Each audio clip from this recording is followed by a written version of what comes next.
Welcome to Podheim, Jiroc's Valheim podcast. Let's give him the business.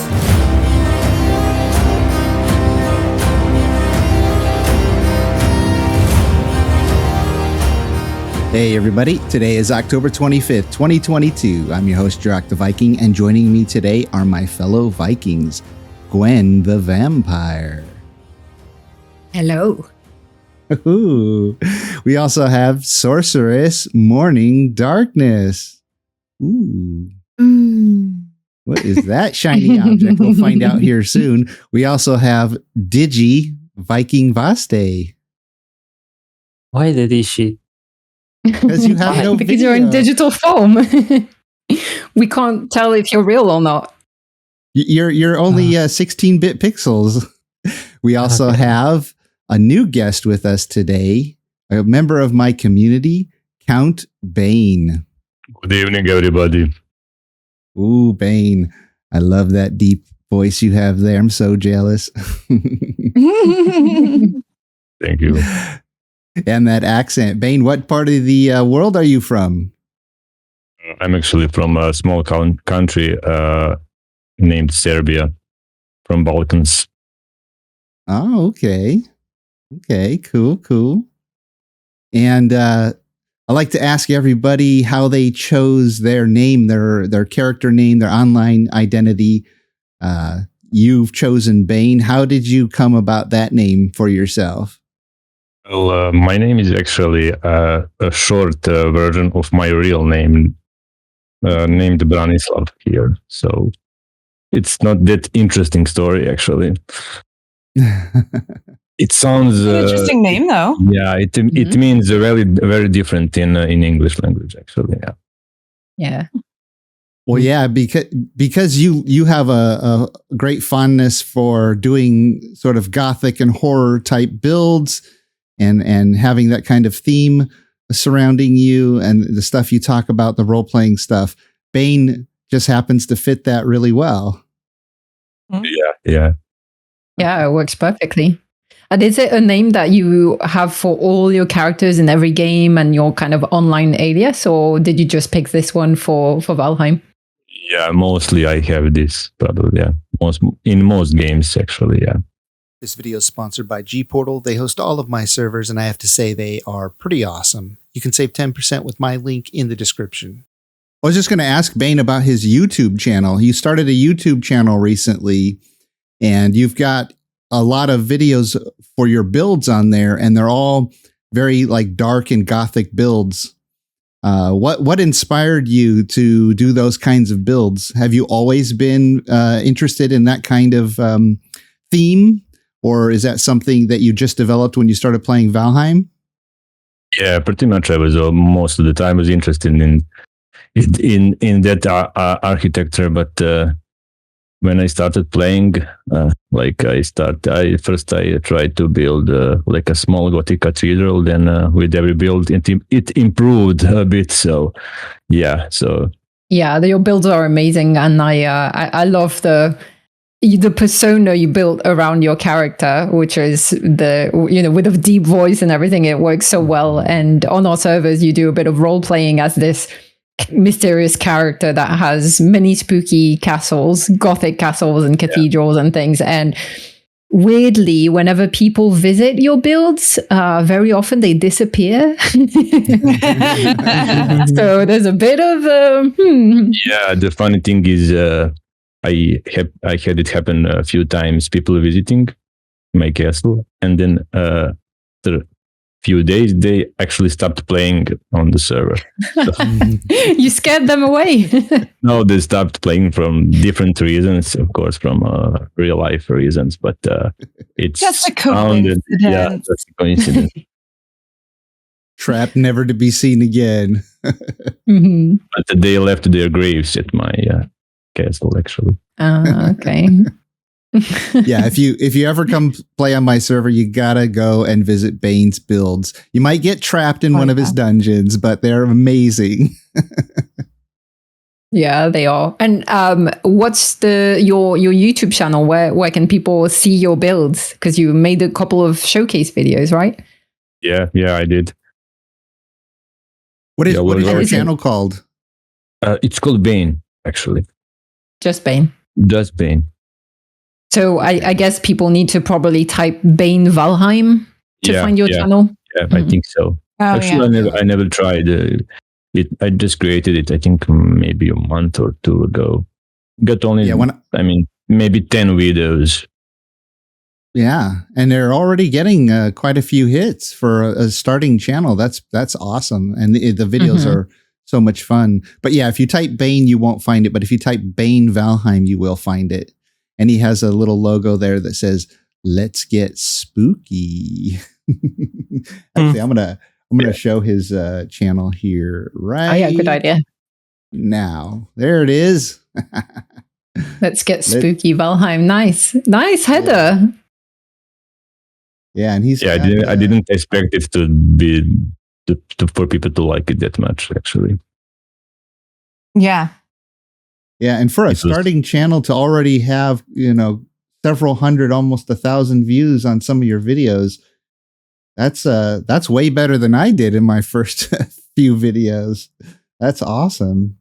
yeah, well, I'm learning with every video I get out. I'm slowly learning with editing and stuff. So Yeah.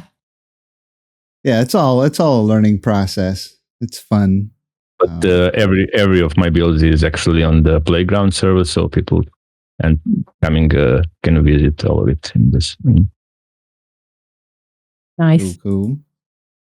And so before you started playing Valheim and playing on our servers, what were some of your favorite games? Well, I started gaming a long time ago. Actually, started with Are we talking like 300 years ago? Or? not that ancient. If you want video games, probably during the 90s, I think there were Atari and stuff, but ended up with Diablo 1, probably Diablo 2, the Necromancer, of course. But before Valheim, I think I played a bit of Imperium Galactic Survival. If I you guys love know. that game. Imperium and 7 Days to Die, actually. Yes. Both of them, those games are actually good. Very good. No wonder I like you so much, Bane. Yeah, Imperium you play two of my favorite games of all time before Valheim. Yeah, you would probably like what I built in the Imperium Galactic Survival. I built there like a huge cathedral ship from the Warhammer universe, actually. Nice. Cool. Very cool. And then how did you discover Valheim? Well, most I think from YouTube videos. I think the game came out actually, and was looking for a new game to play, but the graphic looked awful. But the moment I started to play, it just clicked. Mm-hmm. Very cool. And then what so you discovered Valheim through YouTube, and is that what also brought you to Jiroc servers? Yeah. I was looking to try. I tried a bit in single player, but I was looking for a multiplayer server. So looked it online, so find it on YouTube, and that really convinced me. Nice. And about when did you join Jiroc servers? I think it was 1 month after the server was created, actually. Oh, so Okay. exactly a year ago then. Yeah, exactly a year ago. Nice. And Gwen actually interviewed me. Yeah. So I kind of slipped out through the interview process. Slipped through. He like kind of cursed me, hypnotized me into accepting him into the server. Well, and you took a break for a few months and then came back, right? Yeah. Actually, I took a break. Tried to play. I don't know. I kind of got burned out for a bit, but eventually I returned. Yeah. Well, And I found all of my builds waiting for me. Yeah. No one dares touching your builds. Well, there were a few dead bodies. A few extra dead bodies in the area. And Vaste, are you there with us? In digi form? Yeah. Okay. I'm sorry. I'm tired. Wake up, Vaste. What has been your favorite moments about your favorite scene about playing on Jiroc's server? The server? Well, I would say not the moment, but the community itself. It's like I like the community. Like I have never seen it in any multiplayer game, and I have played many multiplayer games from World of Warcraft to almost any multiplayer game. But this community is like any I have seen before. Yeah. Nice. It sounds like you and I go back probably to a same era of playing video games and going up through all the different multiplayer games. Obviously, World of Warcraft and so many others. And I've been in guilds and stuff, and never quite. I mean, yeah, there's been some good people and some good guilds and clans and Discord servers and whatnot. But when I started this, I just wanted to focus on friendly people being friendly to each other, and the idea of no real competition in that sense where people are fighting over things or fighting each other. And that's sort of what Valheim went for, right? It's more of a cooperative game. It's not really a PvP or whatnot. So I wanted a community that just focused on having fun with each other. And yeah, that's the community we got. So like you can do whatever you want. That's the point. yeah. You can do whatever you want. Mm-hmm. Yeah, a lot I'm of mostly different a play builder. styles. Yeah, I'm mostly a builder. So most of the time I come from work, do some building, relaxing building, and someone likes combat and group play, but you can do everything, whatever you want. Very cool. Well, awesome. So glad to have you with us today, Bane. Well, let's quickly talk about our costumes here. So just so you know, it's not my normal hat. You know, I had to change it because Gwen challenged me. So I could do a costume change at some point and put my old hat on because I'm already missing it. But today, let me zoom in on me. So Gwen and I have a challenge to wear a different hat each time. And the first one to not wear a different hat loses. So today I wore my old German hat. It's a little German like fedora hat. I usually wear it with my Oktoberfest costume when I wear my lederhosen. So of course I just wore it when I went to Oktoberfest recently. Here in the States, we have a lot of Oktoberfest festivals.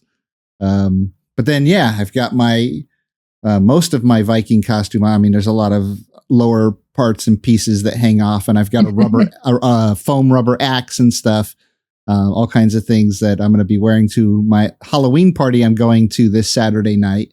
One of my friends hosts a big Halloween party every year, and I go in during the day right before the party, a few hours before the party, and I do all the lighting. So I bring a bunch of black lights and spotlights and little accent lights because, you know, I'm a filmmaker. Lighting is my job, is my life. And I love lighting. Even in my house, I have like specialized lighting that nobody has because I like to set the mood for the rooms. It's really cool. And so I do that. And but yeah, so today for a little while, at least you get the old German Oktoberfest fedora. And I got some my beads nice. in. I feel a little bit like Pippi Longstocking. But the beard version of Pippi Longstocking. You need to paint it red. Yeah. I can't unsee it now. Yeah, now I see a little Pippi Longstocking face in your beard. Because they're going out to the side instead of down. I might do. Yeah, I'll probably take. What's that, Morning? You need to use hair elastic, not rubber bands. Oh yeah. Well, I'll probably do it up with some little braids and a whole bunch of intricate things for this weekend when I go to my costume party. So maybe I'll take a picture of that and share that. Yes. But, Yeah, definitely. And Gwen, she's got a new little hat on today, so she don't lose, and some sharp teeth. Gwen, be careful you don't bite your lip there. I've got the teeth, and I've got the little hat, which is. Sorry, my mic is off the side. The hat it's got a little spider on it. Look, it's so cute. Oh, that's adorable. What it is. Yeah, I love that. It's so cute. Little spider. Yeah. A fuzzy spider. Yeah. So yeah, that's the thing that kind of worked the best with this vampire outfit, which is an homage to our guest here, Bane. I had to, the day, being Halloween and the day Bane is doing the podcast with us, I had to go vampire. There you go. And let's see, Morning Darkness. Tell us about this cool blue sorceress outfit. And what is that? So, in all thing? honesty, okay. So, I've had this wig for more than 25 years. And then I was doing some shopping online and I saw this dress and I thought, if I could dress like that all the time, just with the hood and the lace up the front and like it has the bell sleeves. Oh, nice. I just want to dress like this all the time. And I'm never brave enough to do it. I'm never brave enough to do it. But I got it and it just happened to match the wig perfectly. And then my niece she moved in with us a few years ago and she was going in to high school and she wanted to dress up for Halloween. And so I was able to lend her this dress and my wig and she wore tennis shoes. It was great. And I thought, okay, she needs something really fun to add to the costume. So the night before, October 30th, she's not quite 17 and I wanted to make her a magic ball. So it's made out of tape, hot glue that I put over a bulb, like a vase, a round vase, and I did hot glue over, just little mesh of it. And then I painted it with blue nail polish and I used saran wrap and just LED LEDs, light. And it brings the costume together really nicely. It's a little bit janky, but it works. That's I love it. So cool. It's a little bit misshapen, Yeah, it was. I literally did it the night before, and I kind of want to revisit the concept, but I'm happy with it for what it is. I love that it's like taped for less than $5. Yeah, I made it for less than $5. I'm really pleased. Right. Cool. And can you tell us about your Digi Vaste costume there, Vaste? 16-bit Vaste? Yeah. The head looks Looking really good, real. Vaste. Is that a real wolf pelt? Wait for people get awake. Oh, yeah. I see you grew your beard back, Vaste. You were so clean shaven last week. It's a fake one. Oh, it's glued on. Yeah. Well, awesome. So this weekend, like I said, I got plans for Halloween. We have a big Halloween party that I go to on Saturday, and then because Halloween is on a Monday, one of my friends who has a Monday off, his a weird work schedule. Whenever he happens to have the day off on Halloween, it only happens every couple of years because of where Halloween falls, but it happens to be his day off. He always comes over and we with my wife, we watch Halloween, different Halloween type movies. Trick or Treat, by the way, if you haven't seen it, you go see it. It's on my wall somewhere. Where is it? Oh, it's that poster right up there. One of the best Halloween movies. It's an anthology movie. I think it's brilliant. Definitely, if you're looking for a Halloween fun movie to watch, I recommend that one. But we've also had fun in the past. He's like to dress up like Michael Myers or something. Then because he's really tall, he stands off to the side of my house in the shadows and just stands there with a rubber knife. He's done that in the past, and he doesn't move much. But we don't have a super busy traffic area for kids. We maybe get 50 to 60 kids throughout the night. Wow, that's a lot. That is a lot. Like, it's not individual stops. It's if that's added up with there'll be 2 kids who stop at the door, and then maybe 4 kids stop at the door. But yeah, not 50 individual stops. Because it does interrupt your movie, right? If you're watching Halloween movies, you're gonna stop it, go do the thing at the door. But so it's fun. How are you going to greet the kids? Are you going to greet them with your Viking costume? Oh, I'll definitely have my Viking costume on, and I won't have the hippie glasses or hat, so I don't look like a hippie. I look more like a Viking. And then I'll come to the door with a scowl on my face, without all this stuff. Nah, it looks a little more fit menacing. your face. Yeah. I can say that I just looked it up. You can watch Trick or Treat on Amazon Prime for free, or on YouTube for $3.99, or on Fubo TV with subscription. Yeah, highly recommended. Amazing film. Well, I'm gonna have to look that one up. Yeah. Well, Gwen, do you have any Halloween plans this weekend or for Halloween?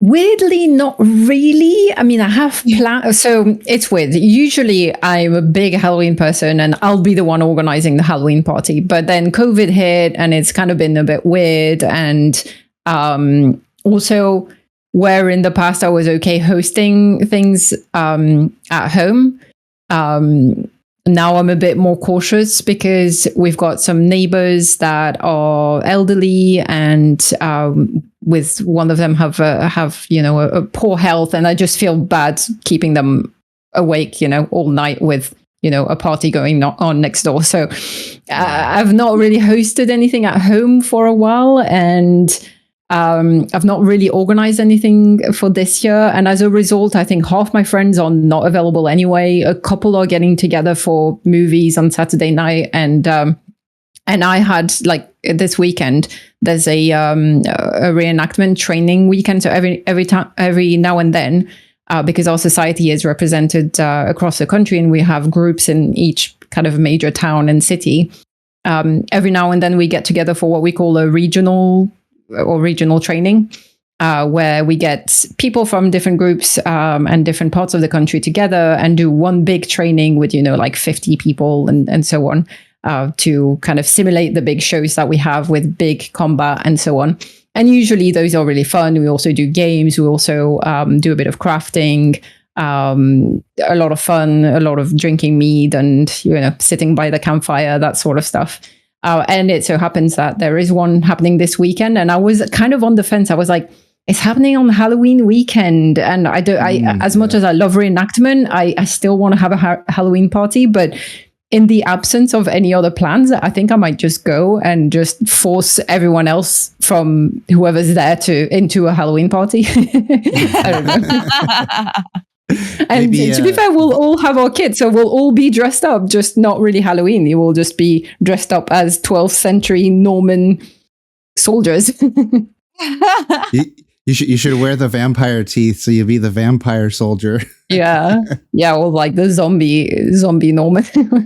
And I just want to take a quick break from the show to share with you one of my sponsors, the Grimfrost, an amazing company that sells really, really cool Viking products. They have over 1,000 different modern and historical Viking products. If you're interested, you should check them out. I have a link in the description, or you can go to my website, jiroctheviking.com/Grimfrost. Now back to the show.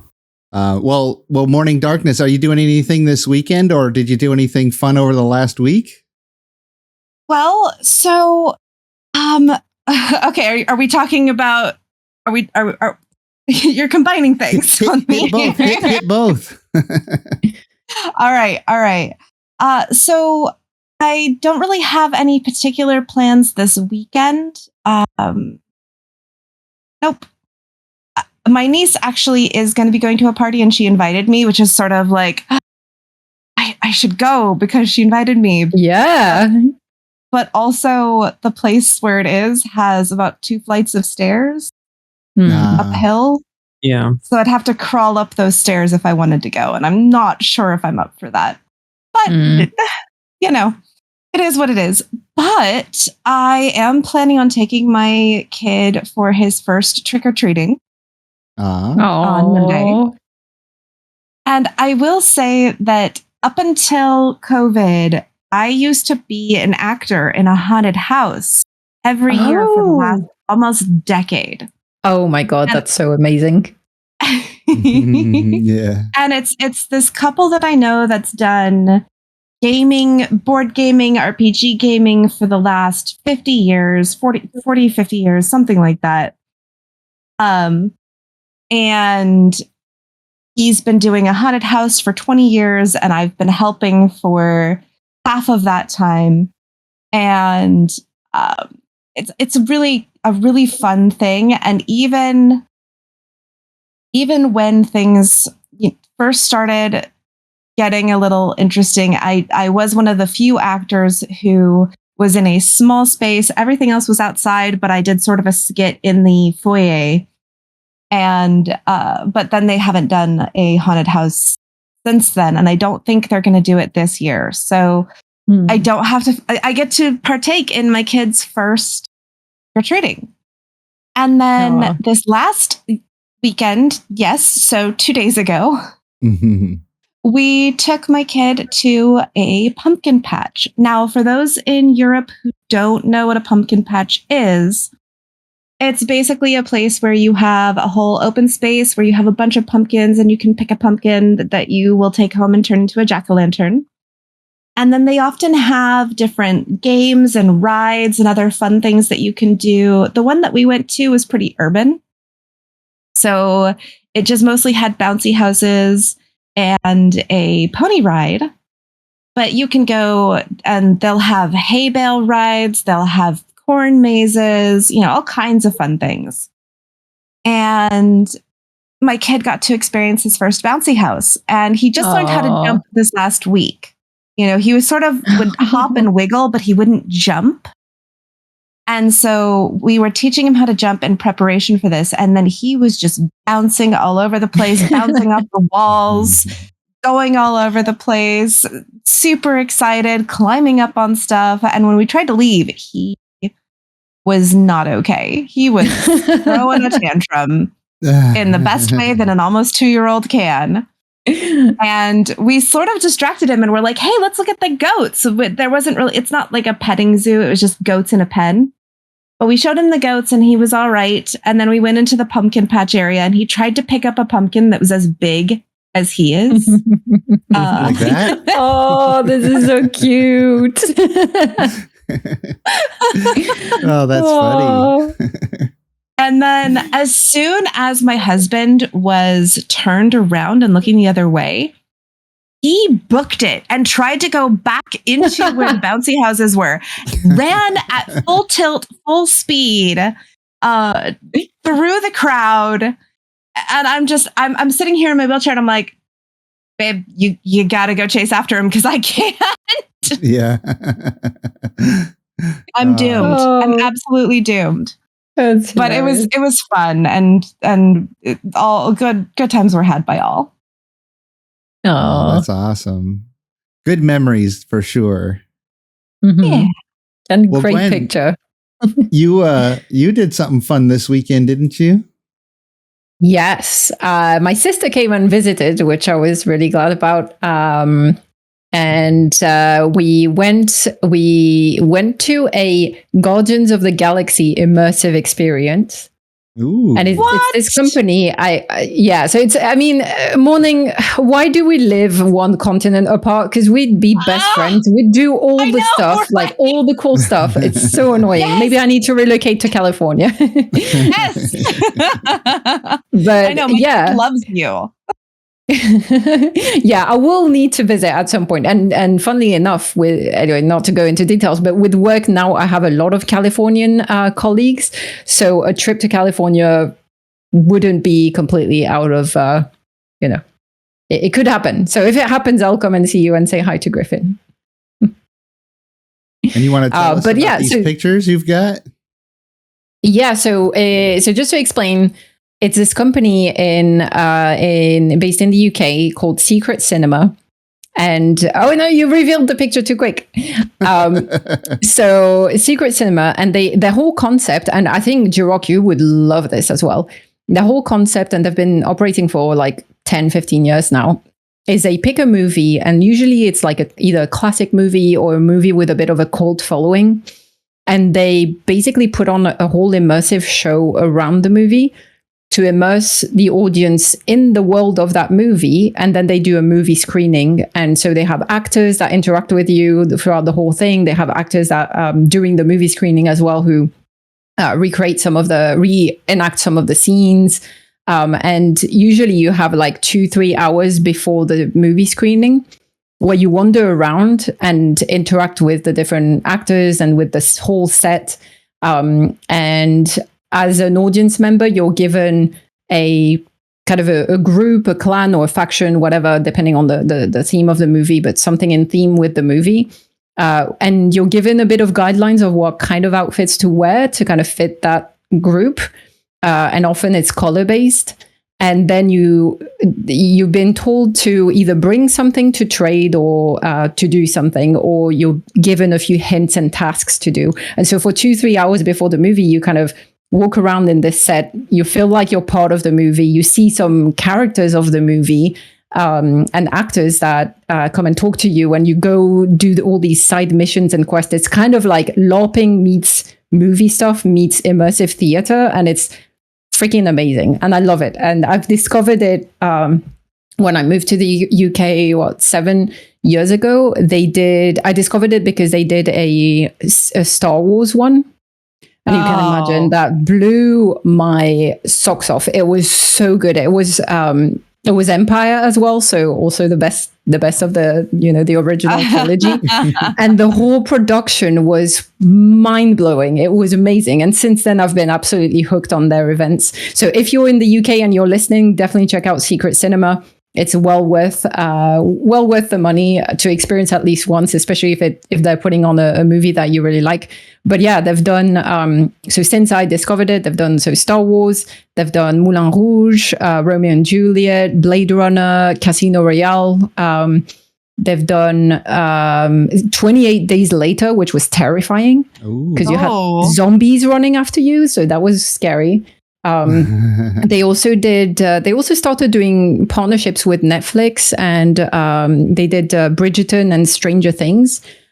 Stranger Things was amazing. It was so fun. It was just before COVID as well. And then they did also Dirty Dancing and like really a wide range of movies. And so, so this one that we went to was Guardians of the Galaxy. And so the whole thing was, the experience was set between the first and the second movie, and the movie screening was for the second movie. And so as audience members, we were all Ravagers. So if you remember, the main character of Guardians of Galaxy is the one played by Chris Pratt, Star-Lord. Yes. Is one of these kind of scavenger affiliated to a wider group of people who basically are smugglers and scavengers and so on, and they're called the Ravagers. And so the whole experience was you were affiliated to one of the Ravager clans, and you had a color associated to it. You had a few things like outfits that you needed to put together, but it's kind of mostly cyberpunk style outfits. And then you would go in, you'd have like a couple of missions and things to do, and you would try to basically gather points for your clan, and so on. So that was a whole thing. And now you can show the outfits. With my sister, we went with the blue clan, the Atomic Dreamers. And so hence my outfit. And because we're sisters and we look alike, I was like, you know what? I've got elf ears, because who doesn't? Let's just try to recreate, pretend we're some other species from another planet and both wear those elf ears and wear our blue outfits, and it worked. So we did that, and then there's another picture with a couple more people from our group. We were a huge group. We had organized this months ago. It was something like 15-20 of us going, with a smaller group of my of closer friends. And there's another picture that we took just outside the venue with everyone's different outfits. I had light up shoes, which was definitely the best purchase of 2022. Amazing. Oh yeah, I see them down there at the bottom. Yes. Yeah. So yeah, it was a lot of fun, and the whole thing is because it's an immersive experience. They actually lock away your phones in pouches, so people don't like try to use them or take pictures inside. So I couldn't take pictures of the inside, but this was like before and after the show, where you could take a picture in front of that wall. But inside they had basically. Beautiful.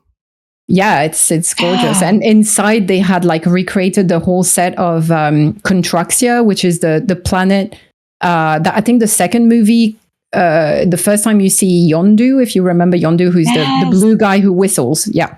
Yes. So the planet that he has a kind of small altercation with another Ravager dude is Contraxia. And it's meant to be like, for those who are familiar with pirates and pirate lore, Tortuga, which is the island of the pirates where anything goes and pirates go to have a good time. Contraxia is that for the Guardians of the Galaxy universe. And so the venue was kind of recreating part of that. So you had the same neon lights with the with all the different shops, loads of like food stalls that were in theme and so on. The production is always amazing, and you really feel like you're in the movie going to those events. So yeah, that's what I did this weekend. Wow. Amazing. Lot of fun stuff going on. Yeah. And Jiroc, if they do, I'm hoping that they will do Star Wars again at some point, especially now that there's a couple of Star Wars series and more movies coming out. If they do Star Wars again, I'll let you know. And it will, if you can time your trip to Europe with that, you will absolutely love it. It's like a quick 3-day getaway. Stream. Yeah. No, I mean, you wanted to come to Europe anyway, right? So I went to a very small scale production like that in San Francisco once for The Fifth Element. And that was that's fun. Such a good movie too. Yes, it's my favorite. It is actually my favorite movie of all times. I love that movie. Multipass. Multipass. Yes. Okay, sorry. Yeah, when I first saw that movie, Chris Tucker I remember the very, very first viewing, I thought, wow, this is a great movie. Everything except for the Chris Tucker scenes. And then in subsequent viewings, I learned to love him. Yeah, it's kind of, it's cringe the first time, and then it's like you bypass the cringe, and then it becomes like a meme almost. It becomes a classic, doesn't it? Yes. Well, if they ever do a interview with the vampire themed one, we'll have to contact Bane and see what he's up to. One of my best movies. Yeah. Let's jump on into some of our other stuff. We have our new modded server going on. It just launched last week. And I think I got 3 hours of sleep Thursday night doing the last minute preparations for it. I went to bed at like 7 a.m. and got up at 10 to be ready for the launch at 12. But it all went off without a hitch. We loaded, I think there were almost 30 people total that got onto the server that day. We loaded everybody on about a minute apart. And they started running around, having fun. And so when they log onto the server in the starting area, where the Vigvisir stone is and the sacrificial, where you put the boss heads, the boss stones. One of my admins, Kondo, built up this starter village, and he's placed NPCs so they look like Vikings, and they're all around the town, and you can talk to them. You can learn about the new world and the way there's quests. There's all kinds of cool information. There's vendors. There's a marketplace. There's a banker. Players can list their stuff for sale and sell to other players. And Vaste put together an amazing starter quest, because I'm going through it right now myself. I'm almost done with it. Vaste, how did you, can you tell everybody a little bit about how the starter quest system works? Okay, the starter quest is a way to here's the thing with the game in a multiplayer server with more than 10 people. there are resources that when by flying, they disappear completely because there's not enough resources for everyone. So there are things like berries, mushrooms, and flint that become scarce really fast, especially when we have like more than 30 people playing at the same time, which we had in the launch day. So yeah, until those resources respawn. So the first few hours, they're really scarce because people start grabbing everything in the immediate area, right? Yeah, and in general, because when they respawn, there's always someone passing by and took it. So can be, you need some luck to get them or be camping them, which is not ideal. And the good thing is, it seems now that the map is a bit more discorded. The starting island is quite big, so that problem is not that much of a big deal. Well, yeah, I started the starter quest a couple days after, like just last night. I was doing the starter quest with my new character, and while I was doing that, I was watching Gwen's stream, which we'll talk about later. Yeah, it's fun. So the starter quest, like if you've ever played an MMO, it's kind of similar in that the quest giver says, go out and kill this thing or collect that or craft this item, and each one you have to do before the next one. Yeah, all of them are tied together, which is a nice way to give some starting progress and some cool upgrades also, because that's the good thing of the quest. The quest gives us a way to give like a line of playing. So do these things like for the stars is what you will do normally, but you also get something extra. Like so I think back to the way we've run our Viking playground. It's the vanilla server and our resource server. We would have to get on with our admin characters and then get the players to do this thing and then the next thing and then the next thing. And we have to be there and manually run the event. But now with the quest system, we can set it up with an objective. They do it, and then they can just go to the next objective, and the admins don't have to be there to do it. Like it just the whole thing runs anyone itself. And because it's awesome. Is unique for everyone. Everyone gets to do it. Everyone gets to get the things. Yeah, you get a couple of early starting gear and supplies, right, as rewards as you go throughout. Nothing too good, but a little bit to help you as you're in your starting quest. No, but because we set up something special for the portals in this server, completing the starter quest will give you access to your first 2 portals, which is a big deal for the exploration and the progress. So it's also a motivation it's a way to give that and try to set up a system from now on, the new quests that we start to add, we'll start to give those unique things because there's a lot of things people are not seeing that are in the server and will be unlocked with time and quest. Yeah, we have a lot of new buildable items and armor and weapons and all kinds of cool things, but they're all locked behind a special item. And that special item's only available by doing a quest. And so throughout the life of the server, we can add quests for you to get these unique items to unlock all these special things.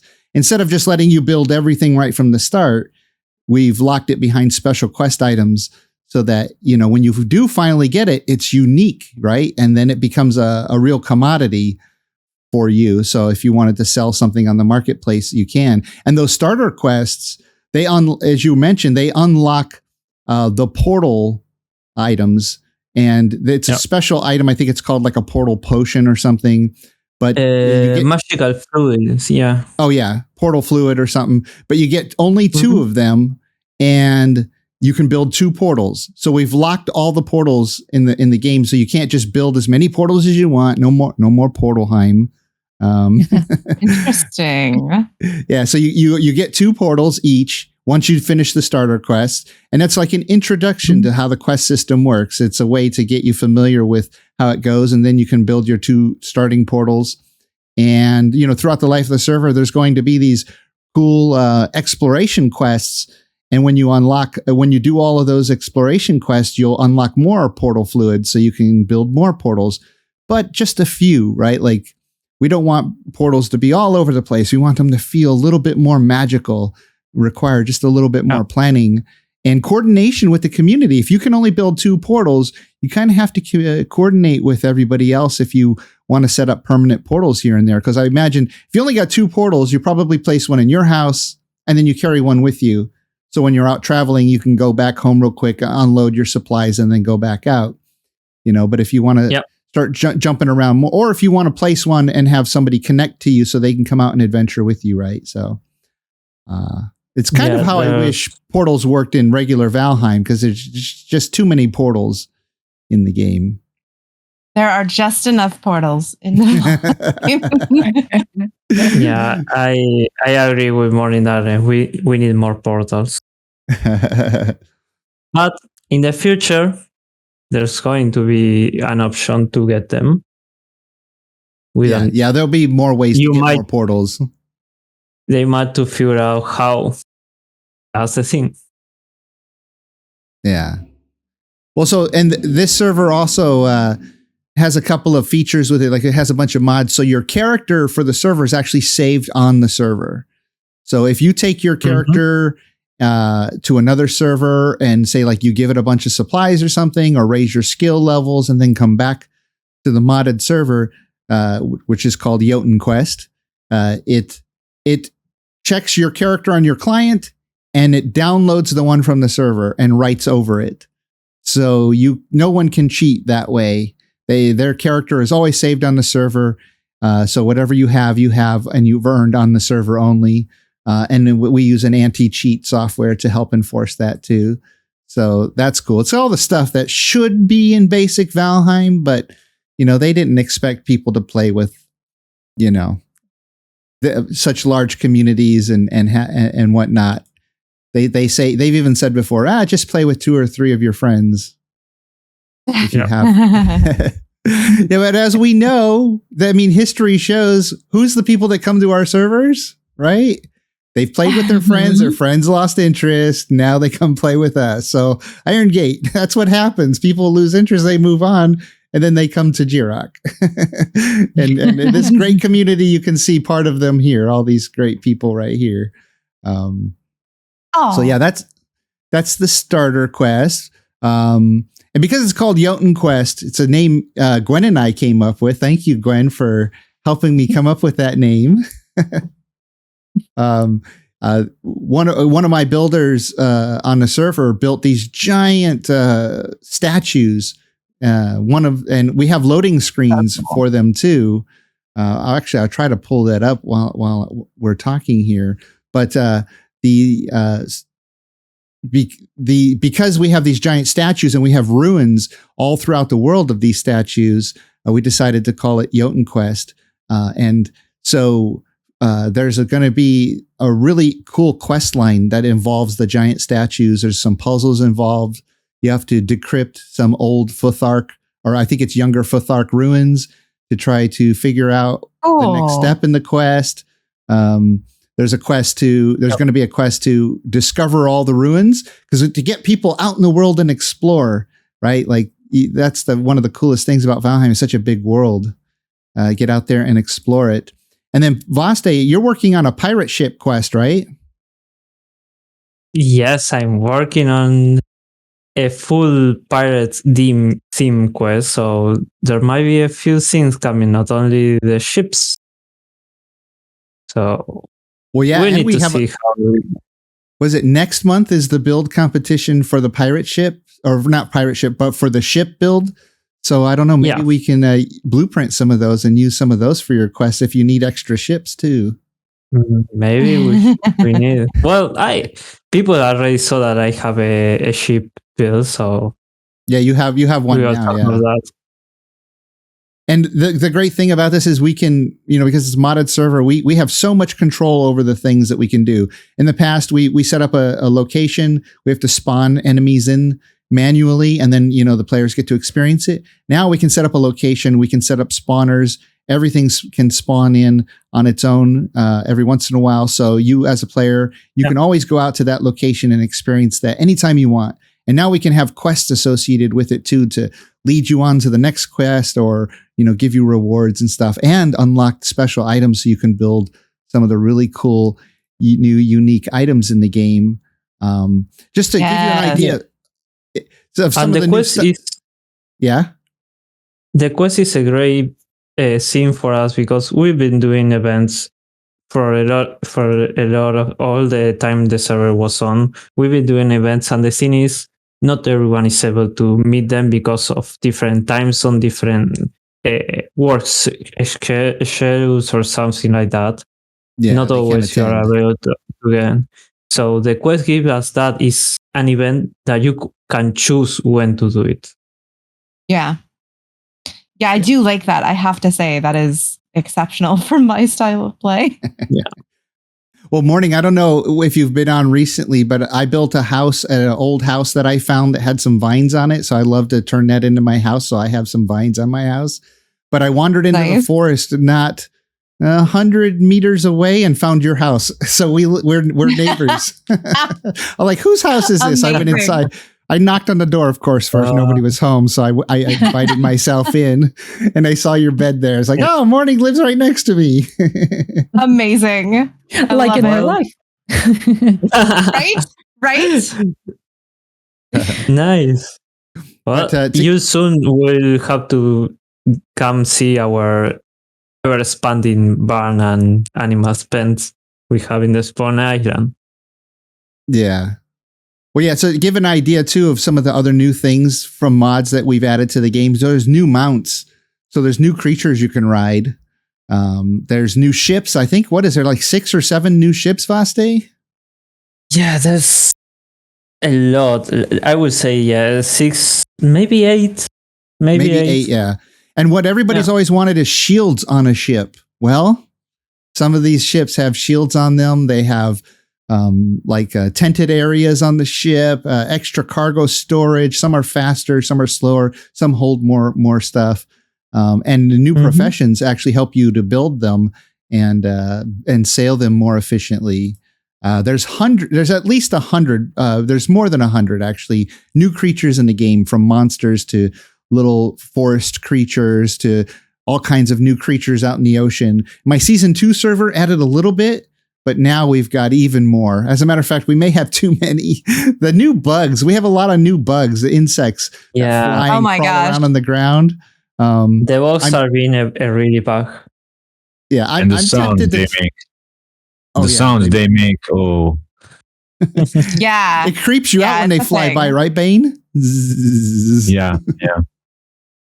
I'm tempted to turn those insects off because they just seem to be everywhere, even though we've turned down the spawn rate. And they're hard to hit because they're so low. And when you swing your weapon, you swing straight in front of you. You can't target the ground unless you're using a ranged weapon. Do they even give you something? They do. Some of them drop chitin. I almost said chitin again, like my song. Oh my gosh. Have you guys seen my chitin song? I am a little bit bad at you for that song, Jiroc. I was playing the game last night and I was humming that song and I was like, oh. I like cheating in the morning. I like cheating in the evening. So you feel a bit good. I always call it cheating also because it's a Spanish way of reading it. Yeah.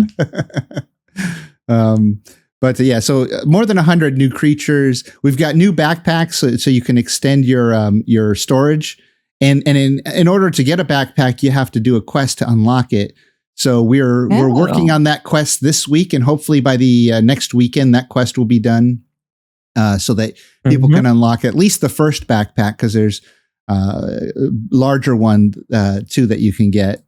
Lots and tons of new building pieces and all kinds of decorations. Yes. books, bookshelves, all kinds of little trinkets you can put on everything, statues, so many things. So many things. Too many to list here. And then some new weapons and armor too. So and some clothes. What have we been talking about on our things we'd like to change or add to Valheim? Some new clothes.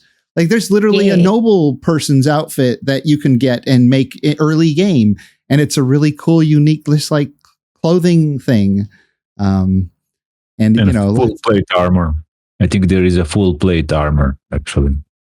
Yeah. There is full plate armor, and there's a early game too. There's like this barbarian boar costume you can get with this boar's head, and you know, very revealing, flesh revealing. You know, with just a strap over the chest and little fur, you know, shorts, kind of a boar barbarian costume. But yeah, lots of cool stuff that way. Let's see, what else does it have? Oh, so I mentioned there's a starter village NPCs to talk to, but there's also new skills. There's 4 new passive skills that I say passive because they're like you just do stuff and they go up, just like all the standard ones in Valheim.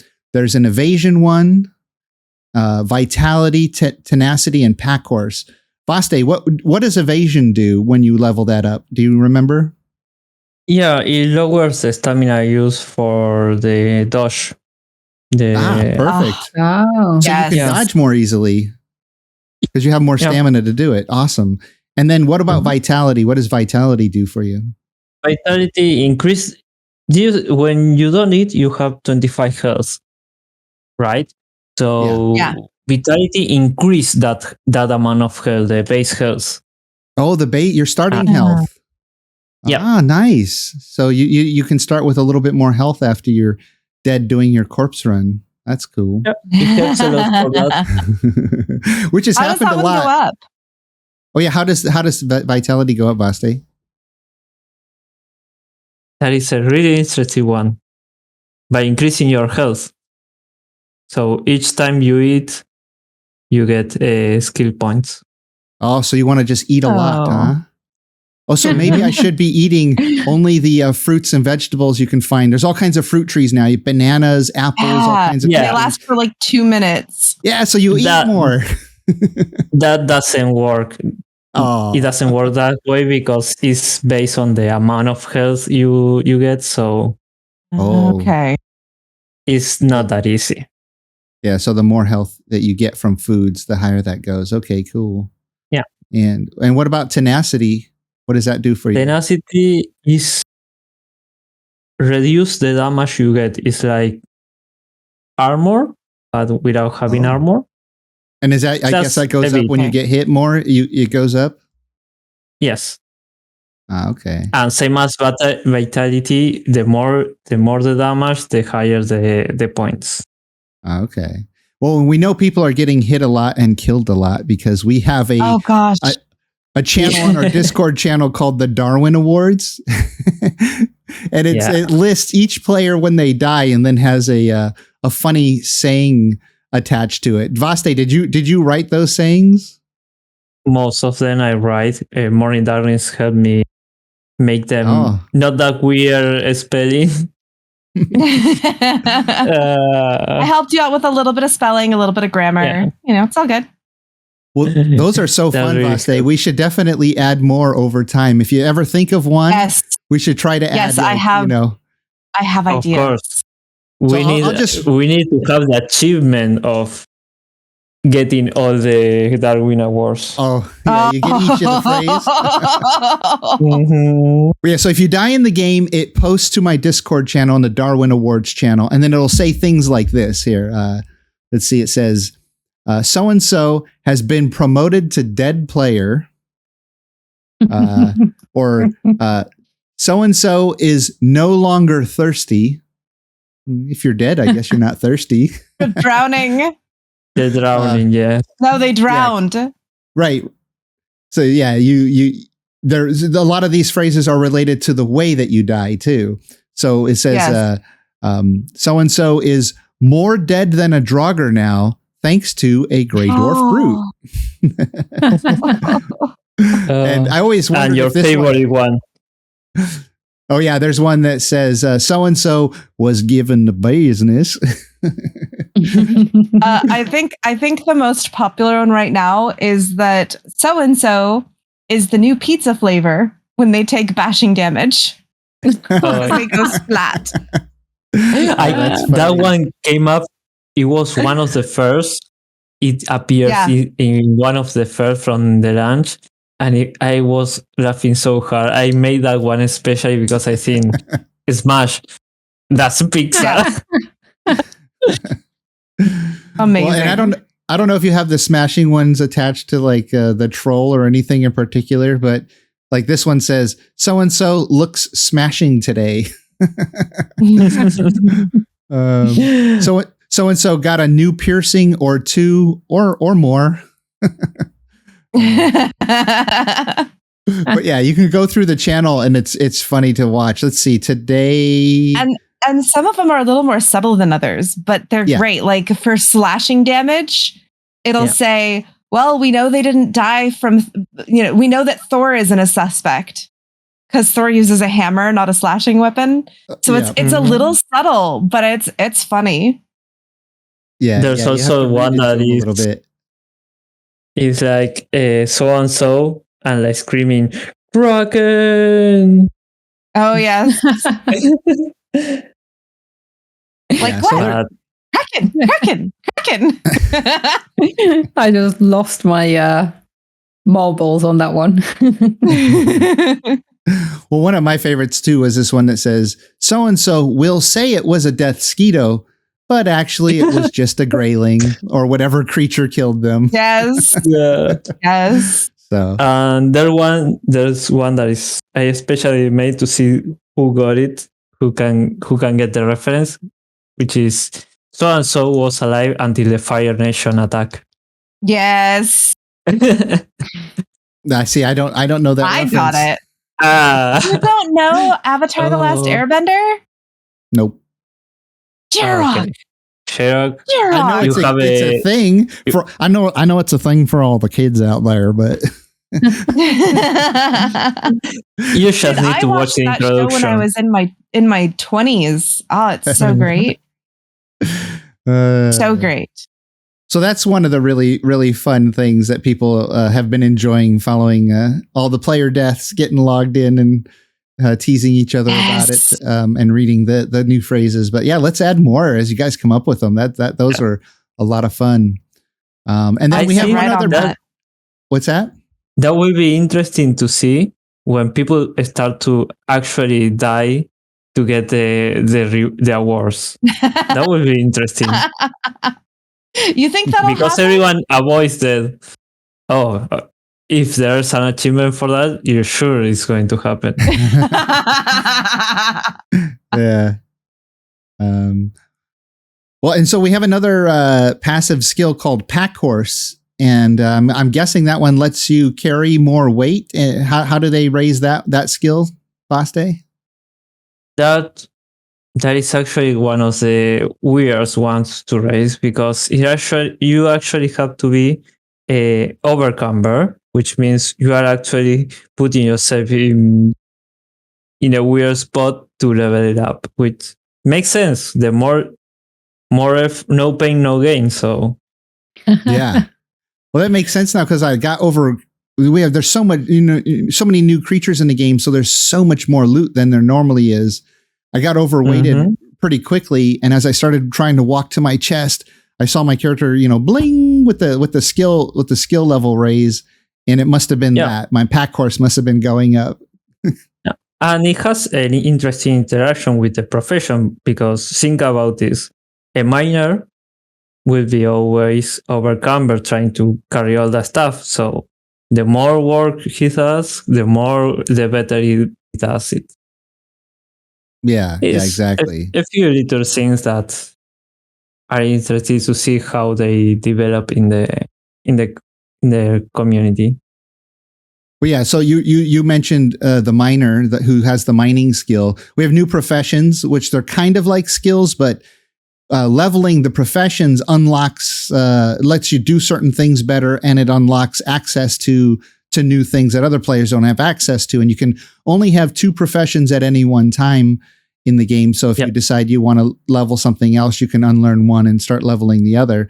But so those professions are blacksmithing, ranching, sailing, mining, alchemist, can make new potions in the game, jewel crafting, which is really cool because you can find these like little nodes throughout the world that are crystal nodes, and you can mine them, get the crystals from them, and you can make special jewels to put into your armor and weapons to make them better. Like they'll have little bonuses, but there's a high percentage chance that you'll break the item that you're trying to add the jewel to. So you want to be careful what you're doing, because there's a chance if it breaks you lose the item. So if you have like a level 4, padded, armor that you just made and you're proud of and all those resources, and you try to add a jewel to it with a low jewel crafting skill, you might break and lose your padded armor or whatever it is. So you want to make sure you have a higher, jewel crafting skill before you start messing with your high level stuff. Then there's farming, a building, lumberjacking, and cooking. So professions Building to is fit. a skill or a skill or a profession. A profession, yeah. Profession, yes. So what Vaste, do you remember what some of the benefits of that profession are once you start leveling it up? The building one? Yeah. The building is actually, there are a few things. Extra health for the pieces, so better defenses. Nice. And it is quite nice. It's quite nice. I was testing that out, and but it's not my favorite. My favorite is it lets you build higher, or each piece has more stability, which more structural stability. Go farther. That's going to be a popular profession for the builders. It makes the difference. It makes a really difference, and it has a really, really, really low chance of not using materials building. You could build a piece with less or no materials at all. Is it just no materials? No materials at all. Wow. That could be a good perk. Amazing. If you're building and it doesn't cost you materials, you build a lot more. That's awesome. Well, yeah. So if a modded server is something that anybody out there listening or watching wants to play, installing mods is super easy. Anybody on my server can help you. Just download a mod manager. It mess with any of your original game files, so nothing can get corrupted because it saves everything separately. But yeah, just go to my website, jiroctheviking.com, come over, play on the modded server. Plus, you could play on my vanilla server too, if mods aren't your thing, or if you want to play on both. We have all kinds of cool stuff happening over there all the time. Speaking of which, tomorrow, so you already see it already. If you haven't, and you're listening to this and you missed it, we have a graveyard build competition.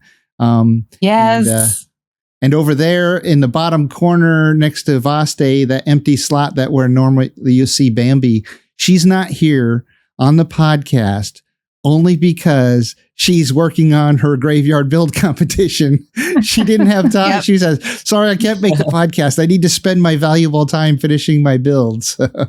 And then next month, like I said, is the pirate competition. And then not pirate. I keep saying pirate. It's a ship build competition. Yeah. And then I have to announce probably in the next week for December, we're going to do a holiday build, but it's going to be very specifically themed type of holiday build. And I'm still looking for suggestions. I've got a few. I haven't nailed it down to one yet, but I'm still looking for some. So if you have a suggestion, if you're listening to this, whether you're a member of my community or not, DM me, suggest something in the comments of the video, and we'll consider it. And then just today, we got a Valheim patch. Gwen, you want to walk us through the new patch? Yeah, so they've announced, it's a patch on the public test branch. So again, it's not out yet, but they've released it to the public test branch that anyone can join. And they said it looks like they're adding one more bug fixing patch for some of the playfab related issues. And they are also enabling the Jack-O-Turnip to build Finally. just in time for Halloween. Yeah. It's like a few And- days before. Yeah, I know. Well, we leading up to it. didn't- That's weird. Exactly. Didn't we speculate last week? You said something about Monday. You heard a hint of a patch maybe coming out Monday. So it's Tuesday today. So they're a bit delayed. But yeah, literally with only 1 week to spare, and it's not even public yet. It's on the public test branch. So it might be a couple of days until it's properly out to everyone. So yeah, it doesn't leave much time for us to add those the Jack-O-Turnips everywhere. Yeah. Well, Probably I used pumpkin. For pumpkins. I use onions. Nice. Nice. oh, nice. Yeah. And you probably resized them, right? So they're a little bigger. Yeah, we can do that with the item stand all items mod, which we allow. It's optional on our vanilla server. But yeah, In the I was mod server, surprised. it isn't.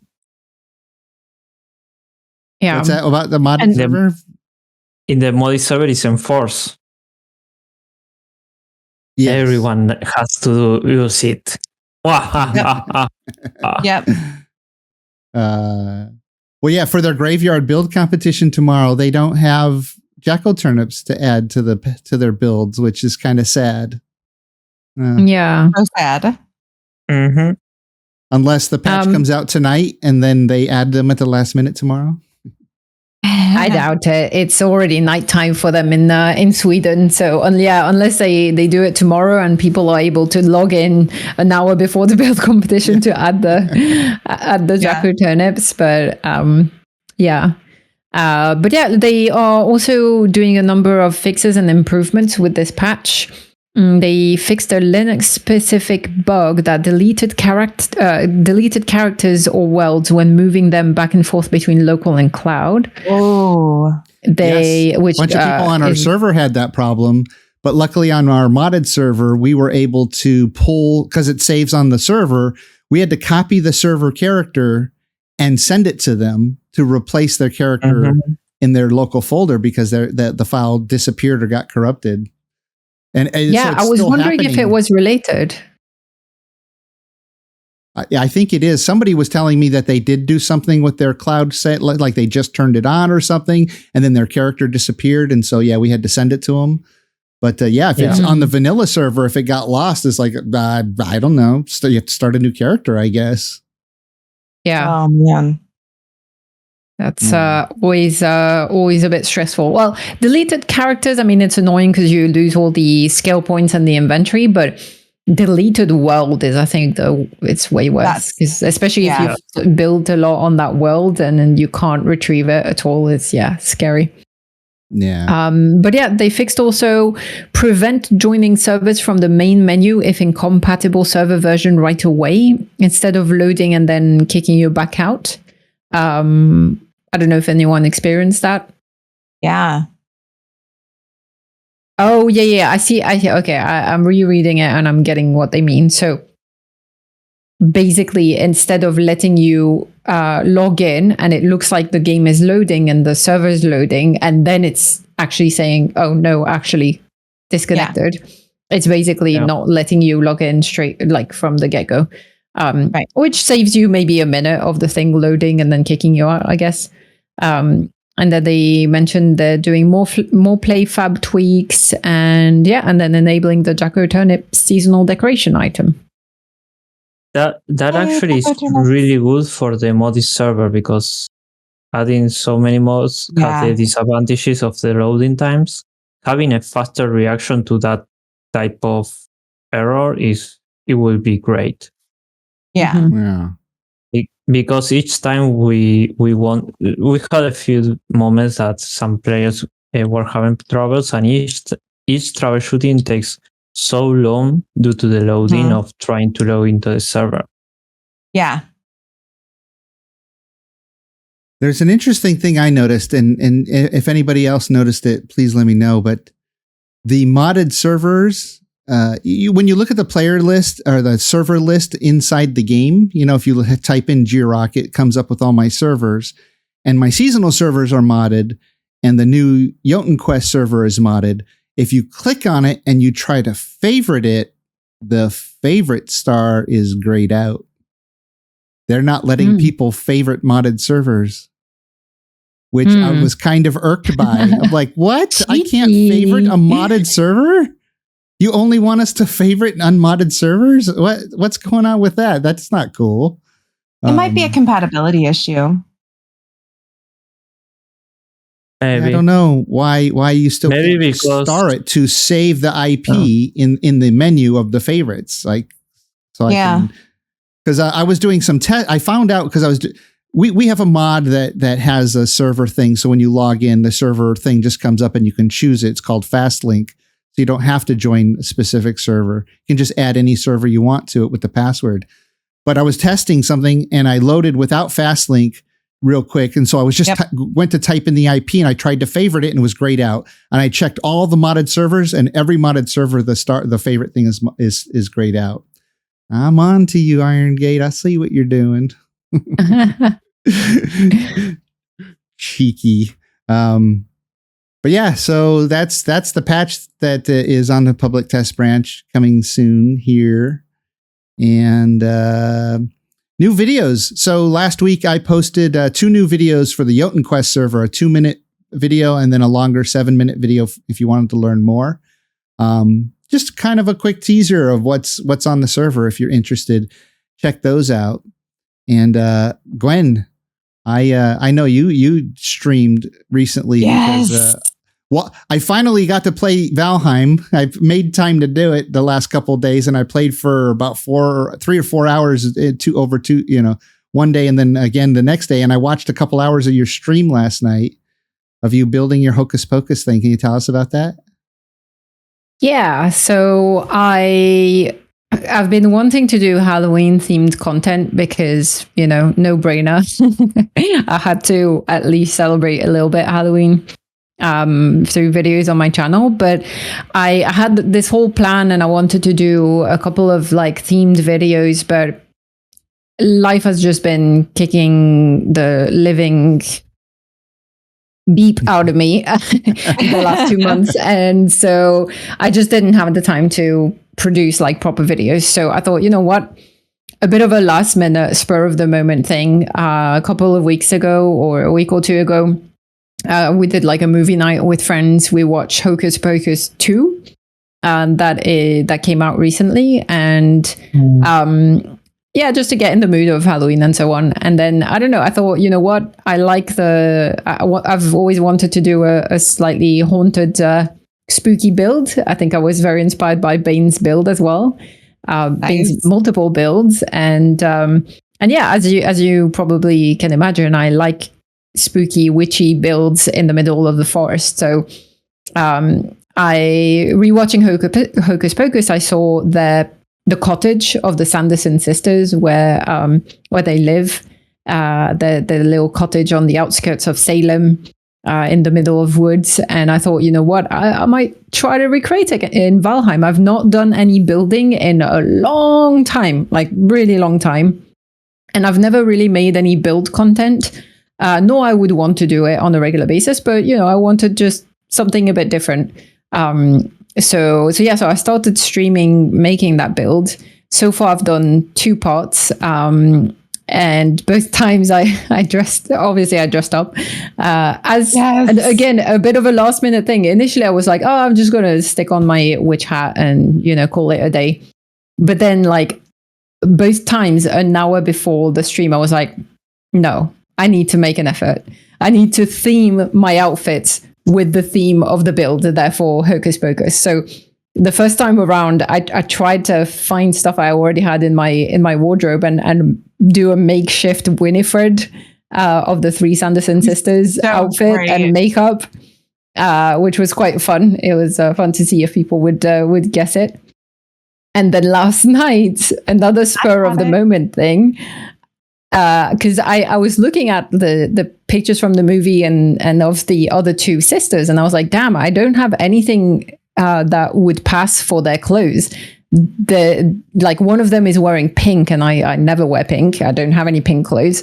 And the other one is wearing kind of red and orange, and I don't really have something that would work. So I was like, damn, I need to find another idea. And I thought, wait a minute.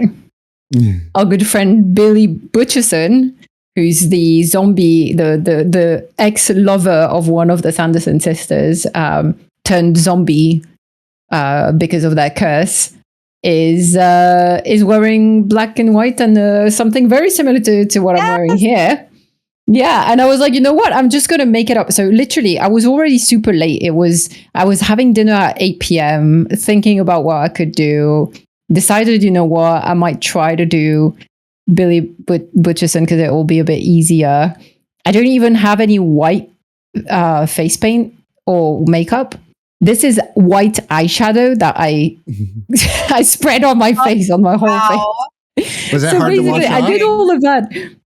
No, it wasn't too bad. It wasn't too bad. It took a bit of scrubbing, but it wasn't too bad. But basically, I just like with what I had in my makeup bag and clothes I had, normal. I just made this up like an hour before streaming, and therefore I started the stream quite late in the evening, and I went on for like 5 hours. Yeah. Ended up going to bed at 3 a.m., waking up this morning feeling like a zombie. And yeah, but it was fun. It's not my best stream because the first actual couple of minutes I did show how to use plan build, because thanks to Jules I was able to, because I'm building this in creative and on a solo server.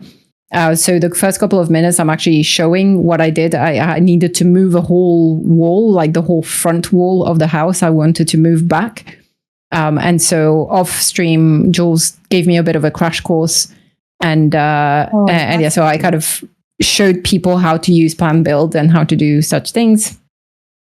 And then I went on to struggle with chimneys, because chimneys, and shenanigans a few. Made the troll fly, pushed a barrel. But then most of the stream, especially the last 2 hours, because it was past midnight here, and had people sleeping that I didn't want to wake up, so I ended up being very quiet on stream. But yeah, I was kind of building along, and I want to finish that build in time for Halloween, and then I'll do a showcase video. I don't think I'll stream more of it. I think I'll do most of the decorations off stream, and then I'll do a showcase, like a reveal video, Nice. hopefully before Halloween. Oh, cool. Yeah, I was wondering if you or Morning were going to do any Halloween themed stuff along the way or this weekend. And Morning, yeah, go ahead, Gwen. No, I was just going to say I'm probably going to be away for most of the weekend, so I'm not sure I'll have an opportunity to, but I have a couple of videos that I want to edit and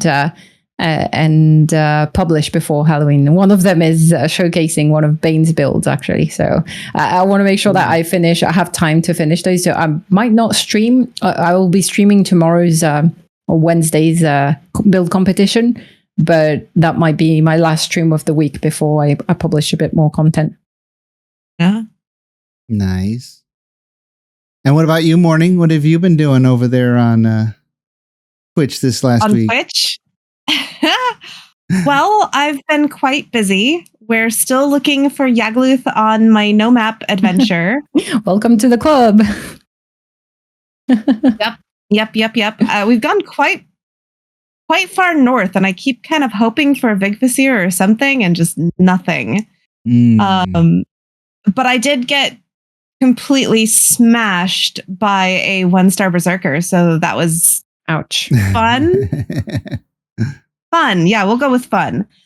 And then I've been helping another community member, not on Jiroc's community, but the Twitch community he's doing a spooky build, and he's like, hey, MD, I'm doing a treehouse build. Can you come help me? And so that's been a fun spooky treehouse build. I actually went through and went inside some of the swamp trees and added Grey Dwarf trophies and Nice. Certling trophies and even a couple of wards to add lighting that was glowing through the trees and having eyes look at you. And that's been fun. And it's actually going to be entered into another streamers competition, which I wasn't anticipating, but I'm okay with it. So, fun times, fun times. Cool. And then I did do a run on the modded server. I got started. And it is so cool to see all of the creatures that are there and the different things you can do. I feel like I've barely gotten started, but I really want to do more. So I'm looking forward to it. And then I did my challenge run last night. And so far I'm doing good. I have survived today, I think like 15 or 16. And I've entered the Bronze Age. I've made my first piece of bronze, killed Eikthyr, all the things. Bronze and then is a I big also I had deal. it is. And I killed my first troll. So all good times, good stuff. And the interesting thing is that I'm doing another community run on Saturdays with a British Twitch streamer named Edamame M. And it's a really cool challenge run. I won't go too much into it, but I started building Kondo's Grey Dwarf farm. The Kondo 3000. Mm-hmm. And people were looking at it going, what is this? This is amazing. How do you build it? And so I ended up doing the last hour of my stream last night. I streamed how to build it. And Canris was on there saying, oh, that's an interesting way to get started. Very polite way of saying, there's an easier way to do this. Yeah. But I'm like, okay, this is my third time building it ever. The only time I've ever built it in survival is was last weekend. And but I did create a highlight of the video of building it. Hopefully Kondo doesn't get mad at me. No, I think he likes to see people share that design and other people because to him, they're all doing it wrong. Oh, I'm sure. But I did post a highlight of that particular part of the build. So it's about an hour and 20 minutes of just a quick throwing it together, indicating stuff, Cool. So fun stuff over there. Morning Darkness with 2 5s instead of S's, just like her name on screen over there. Oh my gosh, Jiroc, you're so funny. It's been there every week. You just now noticed it. Really? I didn't notice it either. Amazing. Yeah. I'm almost up to 700 followers. Oh wow! Nice. That's Wow. amazing. You're gonna hit 1,000 7 in months no and time. almost 700. I doubt I'll get to 1,000 before I've been streaming for a year, but we'll see. Oh yeah, but that's amazing. Twitch is it's a pretty unique platform when compared to YouTube and whatnot. And I've tried messing with it in my early days of content creation and couldn't find an audience or whatnot, so got discouraged. But you have obviously found an audience and it's growing and you're having fun, so that's awesome. Yeah, it's phenomenal. Well, I wanted to ask Bane down there. He's been so patient and quiet this whole time. What is the next video that you're planning on shooting? Do you have one that you're planning? Oh yeah, actually, I'm thinking of finishing my next build. I think it will be a proper castle. Nice. I think I haven't seen something like this in Valheim. I haven't seen anyone build this actually. I discovered the red lighting, how I can use red lighting in the castle. So it looks, I think this one really looks like a Dracula castle actually. Oh, nice. Even more so than your 2 previous castles. Yeah. Yeah, your other castles are very cool looking. I can't wait to see that. Are you going to build it on my vanilla playground server? Or are you going to build it on your single player? Yay! really? No, it's actually almost built on the playgrounds vanilla server. Yeah. Oh, that's awesome. That means people can visit it. Yeah, and actually, Yeah. we were talking. I've been talking with one of the admins. We may even convert it into some kind of exploration or dungeon build for players. Nice. Nice. Oh, that'll be Nice. fun. Yeah, you definitely have to let me know when that's done. I need to get out and blueprint all your builds, by the way. They're just so cool looking. They're a bit hard, I think, to blueprint because they are not flat, but we can do. Well, yeah, something. you use the terrain a lot with your yeah. build, which I think the builds look more interesting. You know, in general, when you use the terrain, whatever it's the level of the terrain. But yeah, we'll figure out a way to blueprint that and tweak it to modify it. But well, that's awesome. I can't wait to see the video for that show up on your channel. Cool. And for our server, we have a little announcement. We have new members. Yeah. New members. Yeah, That's awesome. I think people are really excited about your modded server, Jiroc. So we would like to welcome to the servers Bone Crusher, Oh, just a Odd second. Anders. I had to say something about the Bone Crusher. The first day, the first day he got in the server, actually, he got trapped in my castle. Oh, really? Yeah. Sorry, Bone Crusher. Yeah, I'm sorry. Amazing. I really Amazing. felt sorry for him because once I discovered his body, and I was thinking he was trying to break out from the prison. He was trying to break out the iron bars, but Didn't work. yeah, he was breaking it with his hands, I think, because he had nothing on his body actually. Oh no. Oh Yeah, no. and almost made it break. He broke it until 10% of the health remained, but Oh no. then he gave up and killed himself. Yep. So Bone Crusher, but not Not Stone Crusher. Bone Crusher, but not Dungeon Crusher. Great first day. Great first day on the server. Great first day. Amazing. I'd also like to welcome SBCX and Random Name. I know it's random name, but it's spelled Name, so I'm going to pronounce it that way. Dang it. Yeah, welcome. Welcome to the server, you Welcome guys. to all. I hope you have great adventures. Yeah, and stay away from Bane's castle unless you want to get trapped. No, I placed for the new players. I have actually placed the warnings and the little chest so they can put their stuff there Enter at your own risk. in case they die. Well, this reminded me too. I was looking at the stats for servers over on Battlemetrics, and my servers, wherever there's a big event going on, it shifts in the ranking. So, like every 2 weeks, when everybody goes to the resource server for the Great Folding and Unfolding, that server goes up in the rankings, every 2 weeks, and then it drops down, then it goes back up. And same with the Viking Playground, it goes up and down depending on the events and what's going on. But of the something, what do they say? There's something 27,000 servers, Valheim servers. Oh, wow.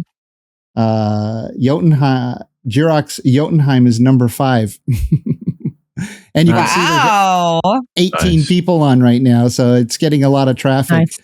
And the Viking Playground goes between within the top 10 and then a little bit lower depending on what's going on. And the season 2 servers used to be really high, but they're getting less playtime now because the modded server's up. So yeah, lots of servers, and these all change rankings. But yeah, we're number 5, so that's pretty awesome to see.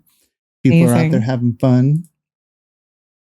And let's see, what do we got next on our script? I have to pull it back up here. Okay, here we go. Things you'd like to see changed or added to Valheim. Yeah, why don't you start us off, Morning?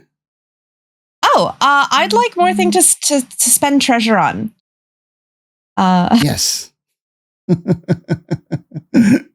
either, because you know how they have the Santa's hat? I would love to have like a Jack-O-Turnip hat, or a cowboy hat. I knew Gwen would like that idea. No, I'm laughing because look a few bullet points down. Oh my gosh, that's hilarious. That's my entry for this week. We had a meeting of the minds. Nice. Or specialized lighting sources. So you know how you have the standing iron torch and you have the Guck torch and the Grey Dwarf torch. I would love different, like, I don't know, fuel source. Oh no. Wait, did I just ruin another person's thing? I did. I'm gonna just stop talking now. I'm trying to come up with examples and I'm just Well, yeah, we have, especially in vanilla Valheim, it's one of the problem solving things we tried to do with the modded server. We tried to make things limited. And so then the resources that you get, like the rubies, the pearls, amber pearls, and which eventually you sell for coins. Coins, once you buy a few things from Haldor, you don't really have anything to spend them on. You can make some decorations, but then that's it. So then everybody has an abundance of everything. But on a modded server, this stuff is all now really super valuable, and a commodity the players will want to trade because you have to spend a lot of it. We have a lot of gold sinks, but so that's what you're saying is more things to spend your treasure on to buy. That goes right into mine, which I wrote. I want more coin sinks. Because there's too much loot in the game and nothing to spend it on. So dealing with the modded server, like that's one of the key things we're trying to figure out is the economy, how to make it so that things don't just become overabundant and sitting around and useless and then no reason for players to trade with each other. But you make things more scarce and valuable. Now they have value and they're worth trading with people. So it fits right into yours. And then since Gwen mine was on there first, except for Bane. Bane was on there first. I was second. But since it goes into kind of a little bit of what Gwen is saying, maybe Haldor could sell these things that Gwen wants. What is it, Gwen? More hats. Since we have this whole thing about having hats, and at the moment you only can buy the Yule hat, which is kind of a fun little kind of Easter egg thing. But yeah, I mean, it would be nice to have other hat options just for decoration. And that's why everyone loved the flower crown, the midsummer crown. Yes. Because it's yet another customization option, something to wear on your head. And a lot of people actually wear the circlet as a bit of a crown too. Again, just so that when your character is not wearing the padded helmet or the Drake helmet or whatever helmet, they have something else that they can wear on the head and, look different than all the other characters. So yeah, some more hats. I didn't think of the turnip hat. It's that's quite funny. I would totally support that. But yeah, just some other hats, like maybe like a fur hat, like a bit similar to what you guys have on the modded server with the nobleman outfit, and it comes also with like an acorn shaped hat, and stuff like that. Maybe even a cowboy hat for Jiroc. Well, I was going to say, Gwen, I'm thinking about commissioning. I'm actually going to put my dollars down, commission one of the modders to make a cowboy hat mod so that I can put a cowboy hat on in modded server. No. My word. So it has to come with the sunglasses too. It can't just be the cowboy hat. It has to be hat and sunglasses. Yeah. Jiroc's hat and sunglasses mod. I'm going to see if I can make it happen. Amazing. Well, Bane, if you could change or add something to Valheim, what would it be? Well, what Morning Darkness said, I would probably add more lightning sources, different lightning sources, different colors. Yeah. And but I would like a craftable vine. Yes. That would be super nice, like craftable, or so you can, or that you can plant them and so they grow. That would be great. Yeah, vines. Super convinced it's going to happen. They really super convinced. It's coming. They really soon, TM. They've teased us so much with the Mistland server with vines. Like if they don't let us build them or grow them, that'll be kind of sad. Be sad. They really add to the character of the builds. Yeah, they do.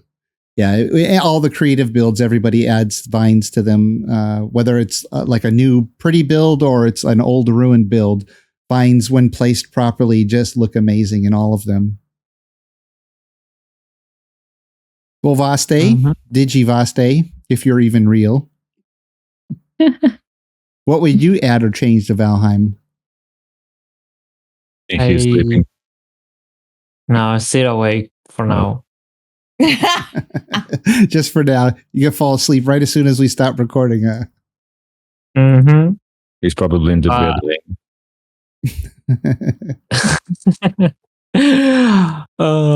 What I want is a Berserker potion.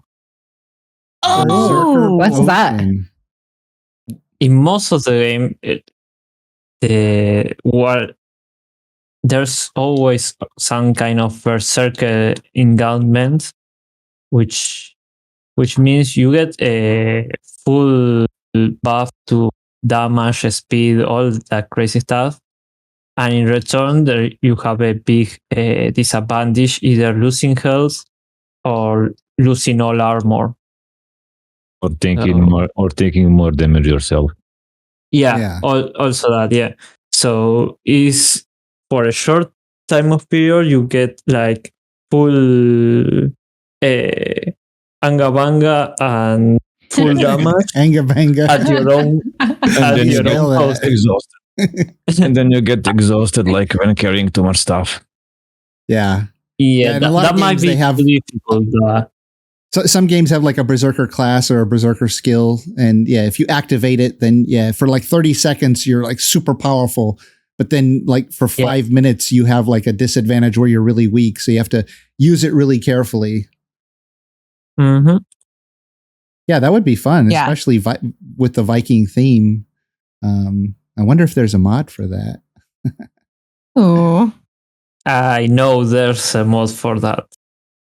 We might have to look at that for the modded server. Yeah, I'm sorry, it was discarded. It's one of the mods that work with Epic Loot, and Epic Loot was discarded from the get-go, and this mod works with that, and the same works the same ways. Yeah, sadly, it won't be here. Yeah. Well, we're down to the final segment here of the podcast for those who stuck around for our special Halloween episode, and we're gonna do a little show and tell. So if you're just listening to this, I mean, you might as well tune over to YouTube or something and take a look at this. We've shown some things throughout the podcast, but we'll try to describe what we're showing here if you're not watching on video. Morning Darkness, what are you showing and telling about today? So I go to the Renaissance Fair and have for years, and it's actually Renaissance Fair season. I really am sad that we haven't gone this year, but I have had this drinking horn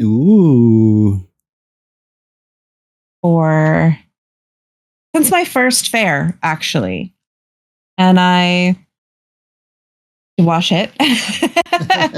And I have absolutely consumed mead out of this thing.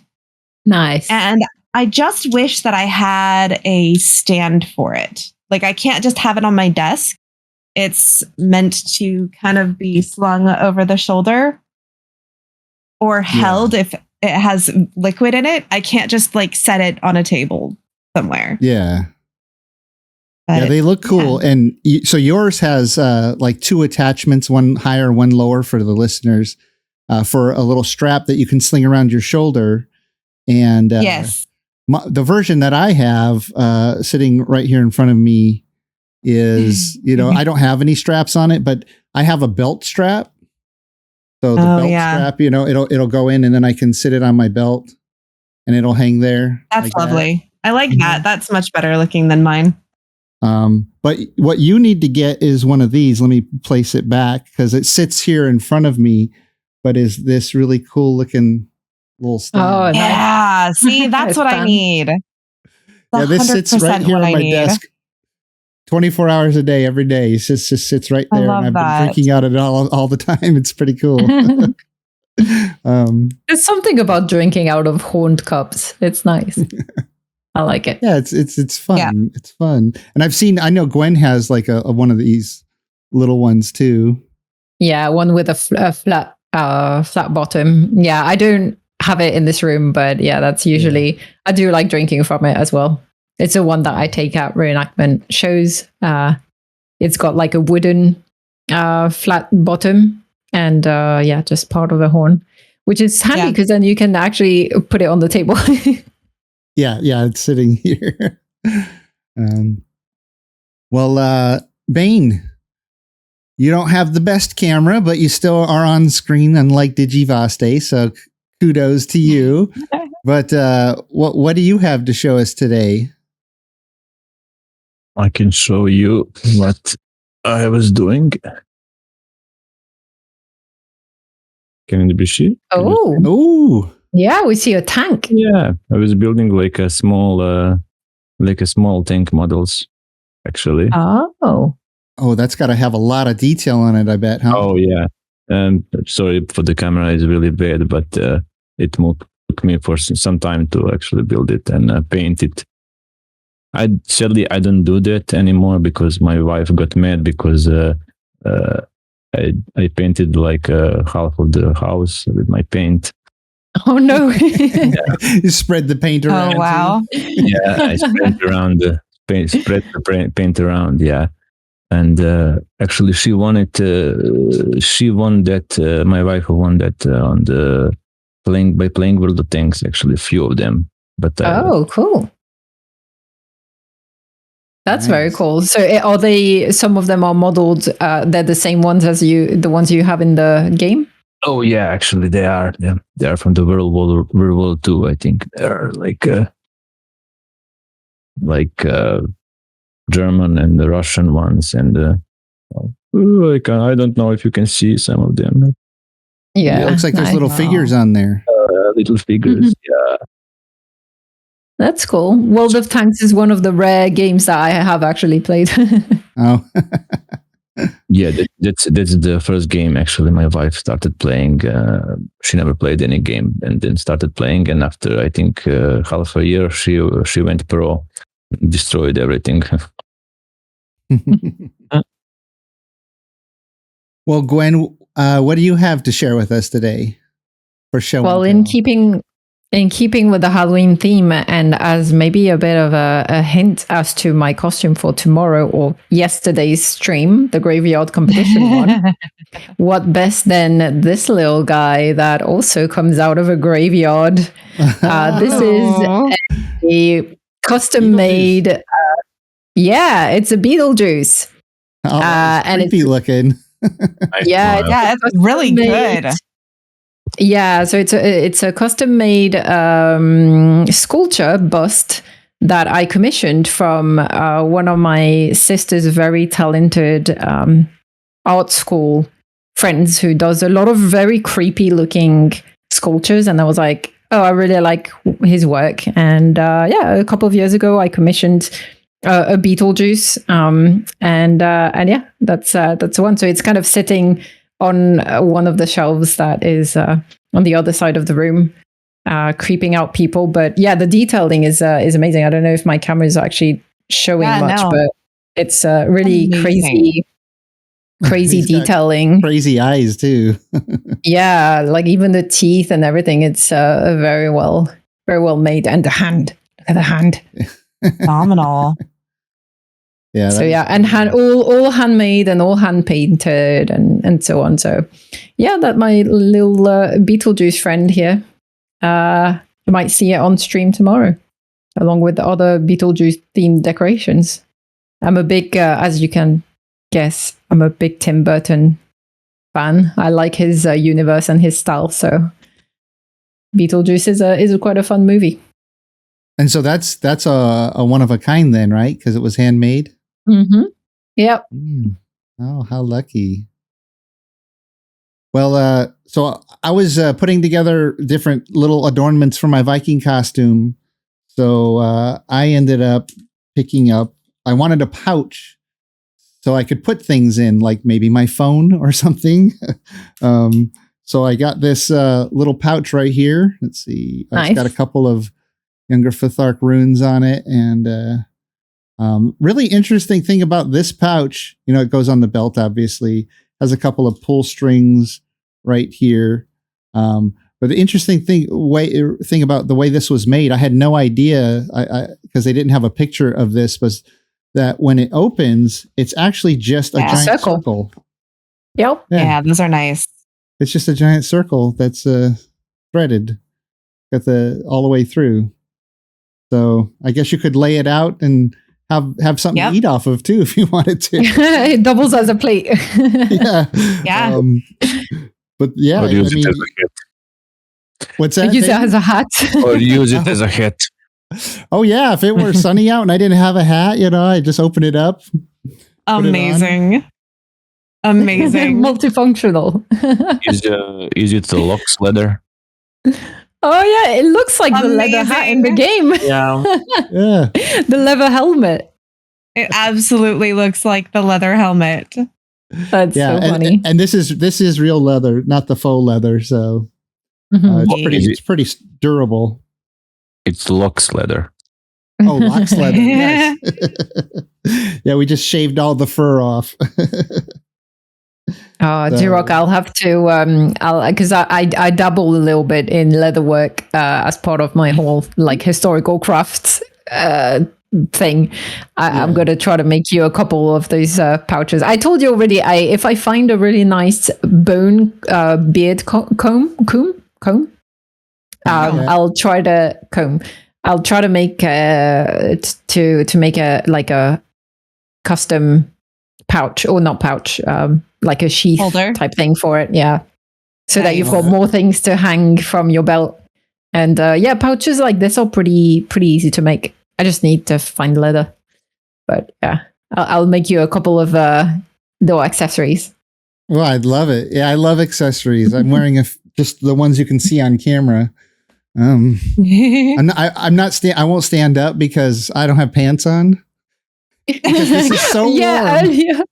This is so warm. I need more air to hit my legs because I'm so warm right now. Wow. That's so funny. You know how at the very beginning of this podcast, you were like, oh yeah, so I've got, this whole outfit, and at the bottom also there's a lot more going on. I almost said, nah, you're not wearing pants. I know you're just sitting there and just this bit is dressed up and the rest isn't. I was right. I admit it. I'm part of the No Pants Club. Come on, most Zoomers, right? Like when you're streaming, you're just you just put your shirt on. That's all you need. That's all they can see. You just don't want to stand up in the middle of the shot, unless you turn your Business camera on top, off. party down below. Yeah. Exactly. It would be so funny if you were wearing just beach shorts and flip flops with the top being this super serious. I mean, that would be winter ready California Viking. I'd really look hippie then if I was my flip flops. Amazing. Well, it's been fun. I hope everybody has a wonderful weekend and a happy Halloween out there. And that's going to do it for this week. Thank you, everybody here, for joining me. Thank you. Thanks for having us. Thank you for having us. That's I it for put now. a spell on you. And have fun out there.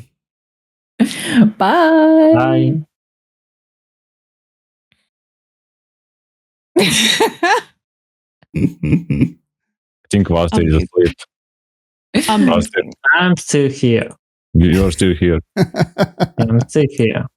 Thank you for listening to Podheim, Jiroc's Valheim podcast. We have new episodes coming out every Friday, and if you enjoyed listening, please support us by subscribing to the podcast on your favorite platform and leave us a rating and a review to help more Vikings find us. We also have a Patreon with perks for supporters like behind-the-scenes discussions, exclusive content, and segments that are edited out of the main podcast. And if you'd like to join our friendly Discord community, we have more than 1,000 people there. Just go to discord.gg/Jiroc the Viking. If you'd like to play on my Valheim servers, just go to my website at jiroctheviking.com and submit an application. I'd like to give a huge shout out to my supporters, some of them on Patreon, the YouTube membership, and the ones who help boost our Discord server. Your support means the world to me and inspires me to make more videos, as well as run a community Discord and multiple Valheim gaming servers. If you enjoy my videos and would like to support my work, join our friendly Discord community and Valheim servers. Links can be found in the description below. Skål!